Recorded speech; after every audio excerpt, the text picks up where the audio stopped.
Salve galera, eu sou o Jeff e no vídeo de hoje eu vim aqui falar para vocês um pouquinho sobre Commander 500 e uma coisa que muita gente me pede, tanto lá no Instagram quanto em alguns comentários dos vídeos aqui do YouTube, que são dicas para começar bem no Commander 500, né? Então eu tentei reunir aí algumas coisas que eu recomendaria para alguém e eu vou falar um pouquinho sobre essas coisas e espero que te ajude caso a sua intenção seja começar a jogar mesmo Commander com budget de R$ 500. Então bora pro vídeo.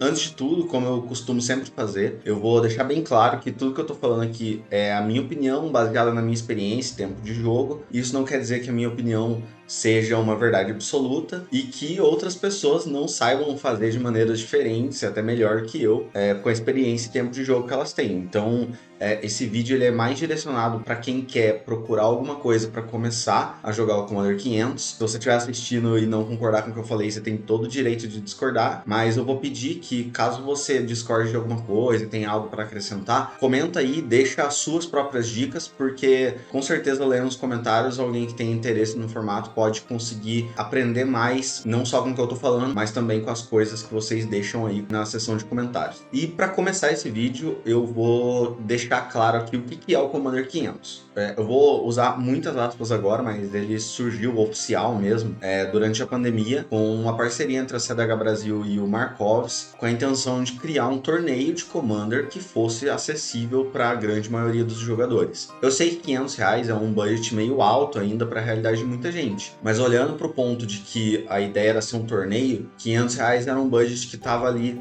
dentro do aceitável para muita gente, até porque se você for olhar a galera do CDH, eles geralmente jogam com decks muito caros, mas isso também não se aplica só ao CDH. Muita gente do casual tem decks muito caros, mas que continuam sendo casual, porque o que define isso não é o valor de cartas, sim a construção do baralho em si. Dito isso, quando surgiu a ideia do Commander 500, do evento Commander 500, ela ficou muito popular, né? Até hoje, quando tem os eventos de Commander 500 anualmente, são os eventos que mais reúnem jogadores online, e a gente teve aí em várias edições mais de 250 jogadores, e por conta de todo esse sucesso, vou dizer assim, muitas lojas começaram a adotar como entre muitas aspas de novo, formato, porque ele não é um formato, né? Ele é só uma maneira de jogar o Commander, ele não tem diferença nenhuma do Commander, e muita loja começou a adotar, muitos playgroups começaram a adotar, e o Commander 500 só vem crescendo daí em diante. Como não se trata de um formato, e sim do Commander normal, só que jogado com um limite de R$ 500 de budget, é normal que existam grupos que joguem mais otimizados, no máximo possível, que é o natural, vou dizer assim, e grupos que preferem jogar o próprio casual mesmo e tal, usando como parâmetro os R$ 500 de limite. Não tem nada de errado nisso, a diferença básica entre esses dois grupos é que quem joga pensando em otimizar ao máximo o deck, com certeza vai ter decks a nível de torneio, vai ter decks que conseguem ganhar rápido e vão seguir os parâmetros de eficiência que os decks de CDH possuem, que basicamente são as maneiras mais simples e eficientes de chegar na vitória. Então é muito comum que quando você veja um deck de Commander 500 otimizado, ele seja um deck que usa combo, ele esteja ali mais ou menos dentro dos arquétipos e da maneira que esses arquétipos são construídos dentro do formato mais competitivo. Então, o limite de budget, ele quase não altera a filosofia de se jogar competitivamente ou se jogar casualmente. Então, já vou deixar isso bem claro. Pode ser que você esteja num grupo de Commander 500 que jogue muito otimizado, que é o grupo que eu faço parte, por exemplo. O pessoal gosta de jogar torneio, gosta de jogar os torneios das lojas, gosta de jogar os eventos online. E tem o grupo que gosta de jogar Commander 500, porque pega ali um deck casual, mas que é, vamos dizer assim, inacessível por conta do valor, e tenta colocar ele dentro dos parâmetros do Commander 500 para que ele fique mais acessível. Vou usar o exemplo aqui de uma lista que eu já conheci, que era uma Atraxa Super Friends, que é um deck muito caro, né, por conta dos Planeswalkers ser cartas caras, mas que é adaptado para o Commander 500, fica jogável, só que você acaba tendo ali um limite para gastar e você consegue criar uma Atraxa Super Friends. Claro que não vai ficar a mesma coisa, mas ela vai ficar ali boa dentro daquele parâmetro. Por último, uma coisa que acaba acontecendo muito é que algumas lojas adotam os comandantes como parte desse budget dentro do deck, então o valor do seu comandante conta no deck, mas o Commander 500, como quando ele surgiu ali nos eventos de Commander 500, eles não incluem o valor do comandante dentro do budget. Então, se você escolher um comandante muito caro, ele não vai contar ali dentro do budget por alguns motivos. O primeiro deles é que daí pessoas que já têm um comandante legal, que é caro, podem continuar usando esse comandante, só vai precisar adaptar a lista, o que é bem mais fácil. E isso também não diminui a diversidade de comandantes que podem aparecer no formato. Não limitando o budget do comandante, você continua tendo acesso a todos os comandantes que a gente tem no Magic, todas as criaturas lendárias você pode usar na zona de comando, só que daí você vai ter que montar uma estrutura legal para aquele comandante. Claro que vão ter alguns comandantes que não vão ser viáveis montando com uma lista muito barata, porque alguns deles são dependentes de coisas caras, mas a grande maioria desses comandantes eles conseguem jogar com uma lista adaptada boa. Então, não incluindo o comandante como parte do budget da sua lista, evita de que muitas pessoas acabam perdendo a criatura lendária que gosta de jogar, e também não afeta o power level do formato de maneira negativa, porque tem muitos comandantes bons que são realmente caros e tem muitos comandantes muito bons que são muito baratos. Só que tem comandantes que são muito caros e não são tão bons. Então é muito mais fácil você deixar ali eles não contarem no budget e ter a opção de todo mundo poder usar todos os comandantes, do que simplesmente capar ali o comandante e fazer a pessoa às vezes gastar metade do budget do deck para colocar uma carta muito cara lá só porque ela gosta da carta. Mas enfim, agora que eu já falei um pouquinho sobre o que é o Commander 500, vamos pro assunto do vídeo de verdade, que são algumas dicas para quem quer entrar no Commander 500, levando em consideração que você quer entrar para jogar torneio, quer que o seu deck fique mais otimizado possível. E também partindo do princípio que você já joga Commander, tá? Então que você já entende mais ou menos o básico de regras, o básico do funcionamento dos decks, das estruturas. Caso você tenha dúvida em alguma coisa, eu acho que, dependendo de quando você estiver assistindo esse vídeo, vão ter outros vídeos aqui no canal explicando alguns outros detalhes que eu posso acabar deixando em aberto aqui. Então, agora sim a gente pode partir para as dicas mesmo. A primeira dica que eu vou dar aqui, escolher um comandante de 2 cores. E vocês devem estar se perguntando por que eu sugeri escolher um deck de 2 cores e não um deck de uma cor. Isso basicamente é porque quando a gente escolhe um deck de 2 cores, a gente vai continuar tendo acesso a cartas monocoloridas de cada uma daquelas cores que a gente escolheu. Então, se você escolheu, por exemplo, um deck de Mirror, que é azul e preto, você vai continuar tendo acesso às cartas pretas monocoloridas, as cartas azuis monocoloridas e também as cartas pretas e azuis, né? Tipo, as cartas de Mirror. Isso ajuda a ter mais variedade na sua pool para quando você for comprar as cartas do seu deck. Isso porque muita carta monocolorida e também de 2 cores são cartas baratas para você colocar no seu deck, não são cartas que vão pesar no seu budget, e você vai ter uma gama muito maior. Além disso, também é muito fácil configurar uma base de mana para um deck de 2 cores. Geralmente, ele vai ter ali dentro do equilíbrio de cores dele, uma das cores que vai se sobressair e que vai ter mais presença. Partindo desse princípio, você consegue ter uma visão muito mais clara e muito mais objetiva de qual cor você precisa ter no deck com mais frequência, de quais terrenos não básicos você precisa usar, o que é muito mais difícil de fazer quando você pega um deck de 3 cores, por exemplo, que você precisa conseguir achar um equilíbrio entre 3 cores e não só 2. E eu também não recomendaria para alguém que está iniciando começar com um deck monocolorido, porque geralmente os decks monocoloridos eles precisam de um pouquinho mais de experiência, porque eles costumam ser um pouco mais complexos. Isso também porque como você tem uma gama menor de cartas comparado quando você está jogando com um deck de 2 cores, você precisa ter um senso crítico muito maior, conhecer muito mais o formato para você saber o que tirar e o que colocar, até porque as suas opções de redundância de cartas que fazem aquela mesma coisa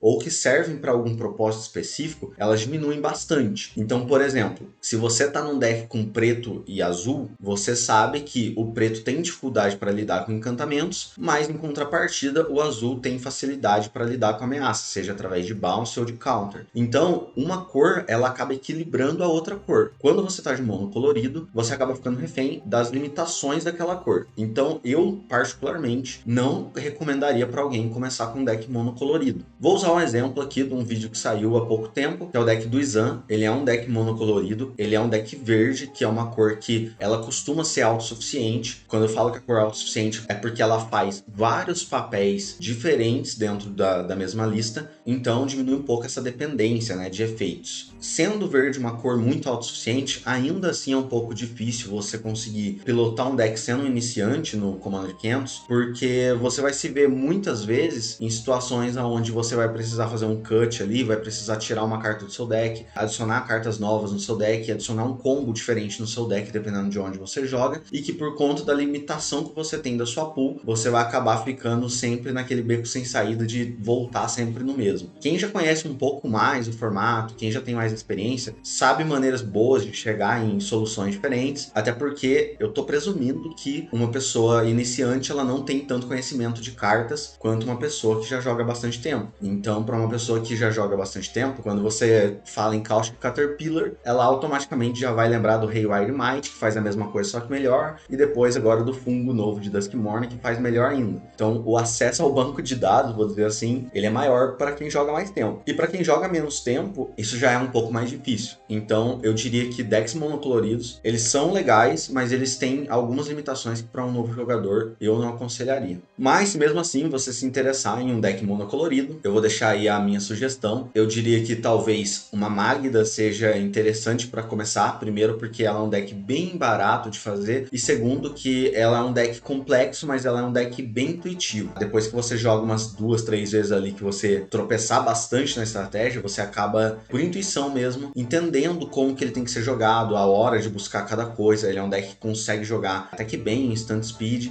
então eu acho que a Magda é um deck que ele acaba ficando intuitivo conforme você joga, e também é um deck que tem bastante conteúdo e bastante gente aí que pilota. Então eu diria que para começar no Commander com um deck monocolorido, Magda seria interessante. Um Izan talvez com uma lista um pouco mais proativa, pelo menos para começar, também acho que não seria uma má ideia, porque o Izan, como ele é toolbox, você precisa entender bastante dos decks que estão jogando contra ele, para você saber o que puxar e a hora de puxar, como jogar instant speed, como fazer as linhas de 2 versos nele, né, de conseguir puxar 2 cartas ao mesmo tempo. Então ele é um deck um pouco mais complexo, mas se você montar ele, pelo menos para começar a entender um pouquinho como funciona a competitividade, é legal você montar uma versão um pouquinho mais proativa, com um pouco mais de elfo, um deck mais baseado em construção de board para fazer ameaça, do que necessariamente o deck toolbox que ele vem a ser conforme você vai otimizando ele. Então eu diria que uma boa pedida seria um Izan, mas segue aí o seu ritmo, vai colocando as cartas que você conhece, vai entendendo as pessoas que você joga, os decks que você joga contra,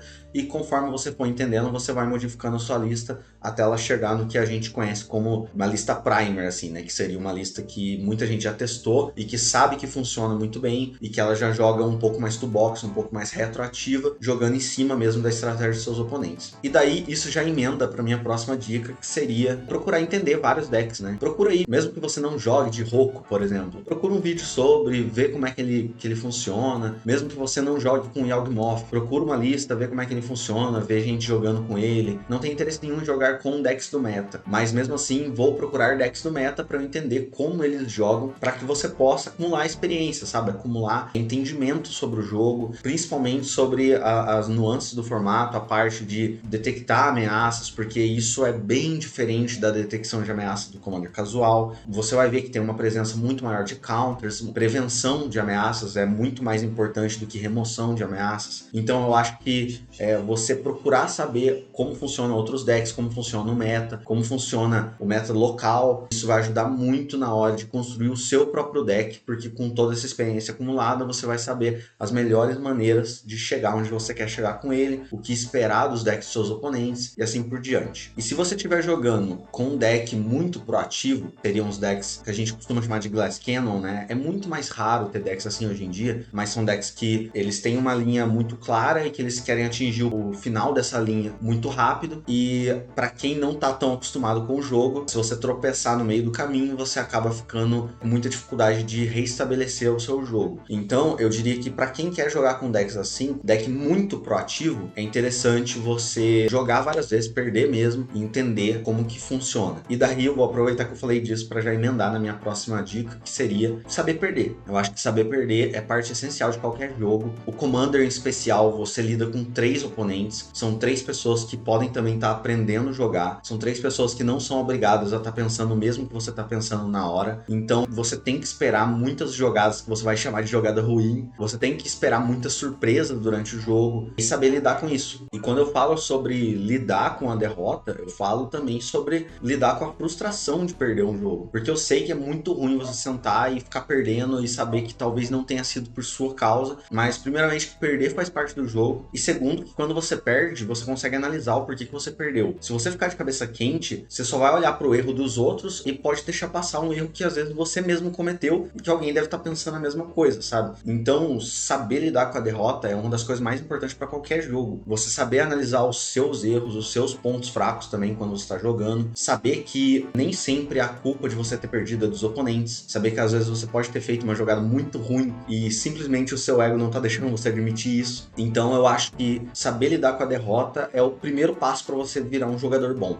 Vamos supor que você perdeu mesmo por um erro seu. Se você tiver um senso crítico, você vai saber o que corrigir nos próximos jogos. Você vai saber o que mudar nos próximos jogos. Às vezes a carta que você esperava não teve aquele desempenho que você imaginou, e isso pode ajudar você eventualmente na hora de mudar alguma coisa e tal. Então eu diria que aprender a lidar com essa frustração da derrota e aprender a lidar com a derrota como algo positivo é um ótimo começo para quem quer jogar Commander um pouco mais competitivo, incluindo o Commander 500, que costuma ter um público muito grande, então você vai ter que lidar com pessoas de tudo quanto é lugar, pessoas muito diferentes de você, então principalmente se você joga por Spell Table, é muito bom você saber lidar com a frustração da derrota da maneira mais positiva possível. A próxima dica que eu vou trazer é não sair tanto da sua zona de conforto, pelo menos no começo. Eu sei que, às vezes, quando você joga casual, você tem um deck muito mirabolante, você abre aquele database competitivo e tá cheio de decks completamente diferentes, é um choque muito grande. Só que tenta pegar decks, tenta, se basear nos decks que você tem mais afinidade, que você vai estar numa zona de conforto um pouco melhor. Claro que, eventualmente, esteja disposto a mudar o seu comandante, esteja disposto a mudar cartas que você gosta, esteja disposto a mudar estratégias que você gosta, né? Eu sei que, para uma pessoa que gosta de agro, ter que mudar para um deck mais combo é muito difícil, mas você tá disposto a fazer as mudanças para poder se adaptar é um ponto muito interessante, é um ponto de aprendizado muito legal. E se você começar com um deck que você gosta muito e fazendo essas mudanças de maneira sutil, você nem vai perceber, você nem vai sentir dificuldade, porque se você pegar um deck que você gosta muito, que tem uma estratégia que você gosta, mas que não é viável, você vai aprendendo a jogar e aprendendo a trocar para uma estratégia que é mais viável, mas que não saia tanto daquilo que você já está acostumado, porque daí, primeiro, você já vai ter uma experiência acumulada de algum tempo jogando, você já vai ter a mais afinidade com aquele tipo de estratégia, com aquele comandante, e assim por diante. Uma coisa que acontece muito é alguém olhar um database competitivo, por exemplo. Eu vou usar o exemplo da Eliveri, que é um comandante que veio num pré-com. E daí, olha lá no database e vê, nossa, Eliveri joga muito no Commander 500. E daí a pessoa olha pra deckbox e ela tem uma Eliveri Auras, que seria uma Eliveri Enchantress, né? Seriam aqueles decks que usa bastante aura, compra bastante carta, faz vários bichos, não sei o quê. E daí quando abre a lista no database, vê que o deck é completamente diferente, que a Eliveri é um deck stacks. E daí, quando você vê essa diferença muito grande de gameplay entre um deck casual e um deck competitivo com o mesmo comandante, às vezes a pessoa desanima, porque acaba pensando, nossa, mas trocar tudo isso, essa carta eu já sei que é muito forte, mas por que não usa isso no competitivo? Quando você se depara com essas mudanças muito drásticas assim, principalmente num deck que você gosta bastante, você tem que saber que aquela lista ela tá adaptada para uma realidade muito diferente. Então, é legal você se manter na zona de conforto por conta da experiência que você já tem usando aquele deck, a afinidade, mas também é muito importante que você saiba que as cartas escolhidas para estar naquele deck do database, elas são cartas que estão sendo testadas por vários outros jogadores e que talvez, mesmo que na sua concepção não sejam tão fortes, elas estão lá por um motivo. Claro, você não é obrigado a trocar, mas eu tô presumindo que alguém que tá buscando entrar no Commander mais otimizado e mais competitivo, você tem que saber fazer essas mudanças sem tanta resistência para que você não se frustre ainda mais. Porque uma coisa que acontece muito é a pessoa ficar resistente à mudança e daí quando senta para jogar acaba sendo estompada e tal. Isso não é legal, mas quando você também se propõe a sentar numa mesa onde tá todo mundo jogando competitivo e você não quer fazer mudanças para poder se adequar àquele grupo, a sua derrota ela é justificada pela sua ação. Você sabia que você ia sentar lá e você sabia que você estava contra decks muito otimizados. Então você sabe que a chance de você perder é muito grande. Só para concluir é isso. fique na sua zona de conforto, mas saiba fazer as mudanças necessárias para se adequar ao grupo de jogadores que você está querendo entrar, ou no caso do Spell Table, dos torneios de Commander, entenda que você vai jogar contra vários decks que estão sendo construídos para ganhar o jogo. Só para complementar aqui, não era uma dica que eu ia falar, mas tem muitas estratégias que não são viáveis no Commander 500. Eu vou citar aqui bem rápido algumas delas, mas que elas são muito difíceis de se empregar dentro de uma mesa de Commander 500 ou de um campeonato, por conta da dificuldade que elas têm de ganhar o jogo, ou pela complexidade que elas têm de conseguir um setup inteiro na mesa antes dos seus oponentes ganharem. Uma delas, que é muito famosa, é o Voltron. Se você gosta de jogar de Voltron, o seu lugar é o Conquest. A estratégia de 1000, você vai encontrar alguns decks que tem um Incondition baseado em 1000, mas ela funciona muito diferente. Geralmente você usa combo de Brain Freeze para isso, e não cartas que vão milar os seus oponentes ao decorrer do jogo de pouco em pouco. Isso pode acabar até sendo uma pedra no seu sapato, porque muitos decks se beneficiam de mandar cartas para o cemitério. Então se você está pensando em jogar com um deck de 1000, talvez essa não seja a melhor opção do Commander 500. Burn também é uma opção que não funciona tão bem. Se você gosta de jogar de Burn, o seu lugar é lá no Dual Commander, onde o Burn e os decks vermelhos, né, são decks que estão ali sempre andando junto com o meta, e você vai se divertir muito mais jogando de Burn no Dual Commander. Outra estratégia que não é tão comum são decks de Infect, né? O Infect, ele brilha o olho de muita gente porque ele parece uma Wincon fácil. É fácil dar 10 de Infect em alguém, mas na prática, Infect é uma mecânica muito lenta. Então, se você vê aí um deck usando uma Wincon baseada em Infect, geralmente ela vai tentar fazer isso através de um combo, como o combo de Rabid Bite no Izan, que foi citado aí pelo Crux num dos vídeos passados. Mas usando esse combo não quer dizer que o deck seja baseado em Infect, e sim tem um combo que usa porque é mais fácil de finalizar. Agora, se você quer um deck baseado em Infect, eu acredito que no casual ele vai ter muito mais eficiência, porque Infect acaba sendo muito lento e faz você virar o alvo de toda a mesa quando você começa a dar os seus marcadores aí para os seus oponentes. Por fim, eu acho que deck de ficha, proliferação de ficha e assim por diante, não é uma estratégia muito viável no Commander 500, no Commander mais competitivo, porque criaturas, geralmente, principalmente criaturas pequenas, elas não apresentam uma grande ameaça na mesa. O agro, de modo geral, ele não é uma estratégia muito viável por conta da dificuldade que você tem de dar muito dano nos oponentes. Se você estiver aí jogando contra 3 oponentes, são 120 de dano que você vai precisar dar para você matar os 3. Sendo otimista e pensando que seus oponentes vão ter aí 20 de vida cada um ao decorrer do jogo, ainda assim você teria que dar 60 pontos de dano. E geralmente o caminho até você chegar nisso é um caminho muito longo, e durante esse processo é bem provável que seus oponentes já tenham começado a desenvolver mais e até combado, né? Vamos ser sincero aí que não é tão difícil você jogar contra um deck de ficha. Então eu diria que essas estratégias elas não são muito viáveis para o Commander 500, mas você com certeza vai encontrar outros formatos onde elas vão se adequar muito mais.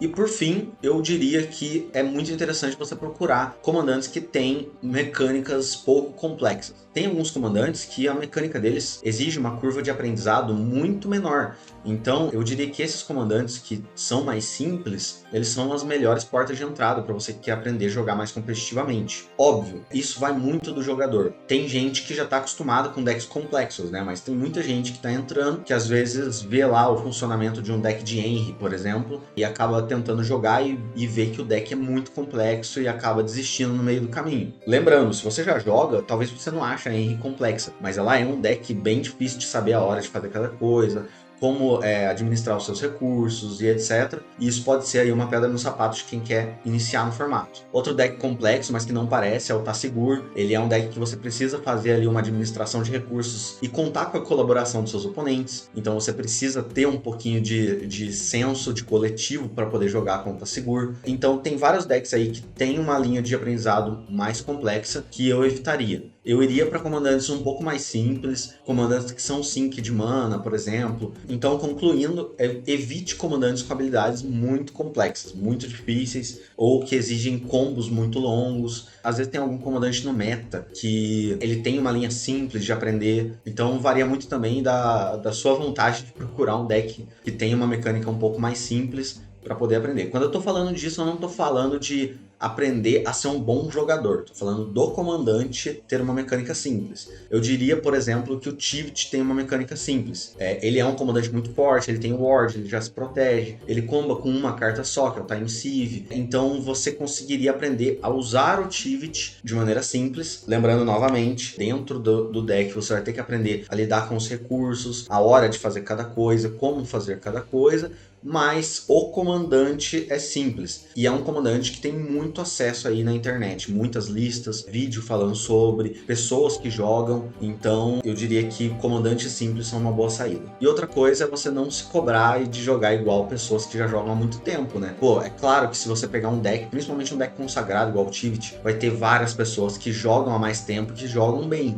mas você não pode se cobrar jogar igual elas, porque primeiro que você vai estar começando, e segundo que jogar qualquer jogo mais otimizado exige tempo, experiência, conhecimento do meta, conhecimento de outros grupos, conhecimento de outros decks. Então é uma bagagem que você só vai conseguir com o tempo de jogo. E daí, com todas essas dicas que eu dei aí para trás, eu acho que dá para ter uma base bem legal, bem sólida para você que quer iniciar no formato. Reforçando aqui que tudo isso que eu falei é a minha opinião, então se você achou útil, comenta aí. Se você achou que faltou alguma coisa também, deixa nos comentários pra galera complementar o vídeo. Se você acha que eu tô errado em alguma coisa, pontua aí nos comentários também, mas fala o que você achou e fala como que eu poderia melhorar isso para próximos vídeos e tal, que com certeza eu leio todos os comentários e eu vou corrigindo os meus erros conforme for tendo novos vídeos, para trazer sempre o melhor conteúdo e o mais didático possível para quem quer aprender e quer jogar esse formato que eu gosto pra caramba. Se você curtiu o vídeo até aqui, deixa o like, segue aí, manda pra alguém que você gosta. Eu tô querendo bater os 1000 inscritos, tô muito feliz com o desempenho do canal e do jeito que tá indo, tá me animando bastante a produzir mais conteúdo,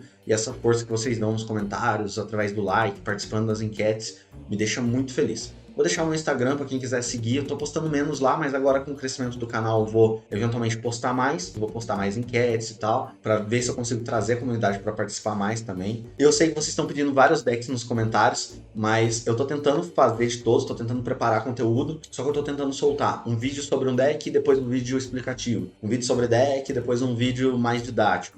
Então o seu deck vai aparecer aí eventualmente, mas infelizmente eu não consigo produzir tanto quanto eu queria para trazer tudo bem rápido assim. Mas mesmo que você tenha que esperar um pouquinho aí, eu tenho certeza que uma hora ou outra eu vou trazer um deck que você goste. Ah, e esqueci de avisar, tô deixando agora o link do grupo de WhatsApp, que é um grupo que tava meio morto da época que eu fazia live, tá na aba de links da página do YouTube. O grupo vai estar morto porque eu tô anunciando agora, mas entra lá, vamos conversando e tal, vamos movimentando o grupo, que eu vou tentar participar bastante lá também. Eu sei que é difícil no começo, que a galera não vai conversar bastante, mas é interessante que a comunidade esteja bem unida lá e tal, e eu tô bem feliz com esse resultado. Então é isso, galera, obrigado novamente a quem assistiu até aqui, e até o próximo vídeo. Falou!